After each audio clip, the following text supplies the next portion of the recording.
Hello, আজকে আমার কাছে খুব খুব স্পেশাল একটা দিন। আজকে আমার ওনার জন্মদিন।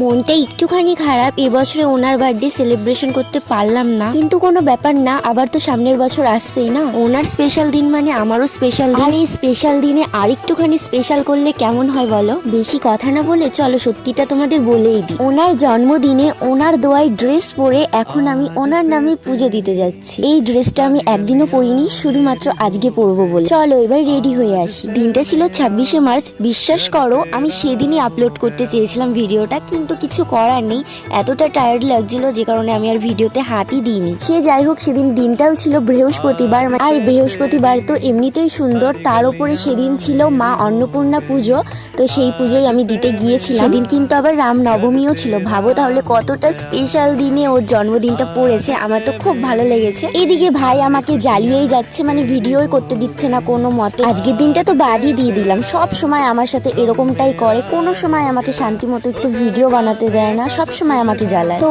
যেখানে পুজো দিতে যাব সেখানে শুনতে গেছিলাম পুজো কটা নাগাদ বসবে, তো আমাকে বলেছিল 9টার সময় বসবে, কিন্তু তখন আমি একদমই রেডি হইনি, মানে সবে সবে ঘুম থেকে উঠেছি। আর সেদিন যেহেতু ছিল বৃহস্পতিবার, আর বৃহস্পতিবারে এমনিতেই অনেক কাজ থাকে, বাড়িতে ল্যাপা পোচা পুজো দেওয়া কমপ্লিট করে দেন আমি গেছিলাম শুনতে যে পুজো কখন বসবে। তো আমাকে যেহেতু বলেছিল 9টার সময়, তো আমি খুব তাড়াহুড়া করে বাড়িতে এসে রেডি হচ্ছিলাম। আর এটা যদি আমার বার্থডে থাকতো না, ঠিক চলে আসতো। নিজের বার্থডে তো, তাই কোনো কদর নেই। সবসময় শুধু জানি অন্যকে কিভাবে সারপ্রাইজ দেব, অন্যকে কিভাবে ভালো রাখবো, শুধু এগুলো। নিজেকেও তো একটু ভালোবাসতে হয়, বা অন্যের কাছ থেকে সারপ্রাইজ পাবো, এটাও তো একটা ইচ্ছা হয়। সেরকম কোনো ইচ্ছাই নেই নিজের প্রতি। যাই হোক, চলো এবার পুজো দিয়ে আসি। আমার বলাতেই ভুল ছিল, কারণ কি বলো তো, আমাকে আগেই বলেছিল যে ওর বার্থডের সময় আসবে না, যেহেতু কিছুদিন আগেই গিয়েছে, তো এখন আসলে একটু প্রবলেমের মধ্যে পড়বে, তাই একবারে ভোটের সময়ই আসবে বলেছে। কিন্তু আমি তো একদমই বিশ্বাস করিনি, তার কারণ সবসময় আসবে না বলে ঠিক হাজির হয়ে যায়, কিন্তু না, এবার আমাকে যেভাবে বলেছে আসবে না, আমি তো ভেবেই নিয়েছি যে সিরিয়াস। কারণ যখনই আমি ফোন করে বলতাম এবার তুই সত্যি আসবি না, তুই তোর বার্থডেতে, তখনই রেগে গিয়ে ফোনটা কেটে দিত, বলতো যে তুই কি বুঝিস না, যাবো না মানে যাবো না,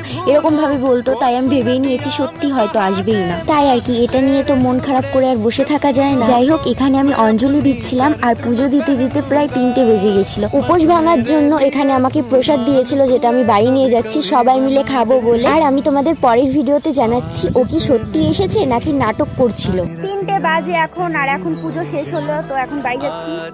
প্রসাদ দিয়ে দিয়েছে, তো চলো টাটা। মুখ চুপ তো পুরো গেছে, আমার হালাত খারাপ হয়ে গেছে, তো সবে বাড়ি যাচ্ছি, পুরো অবস্থা খারাপ।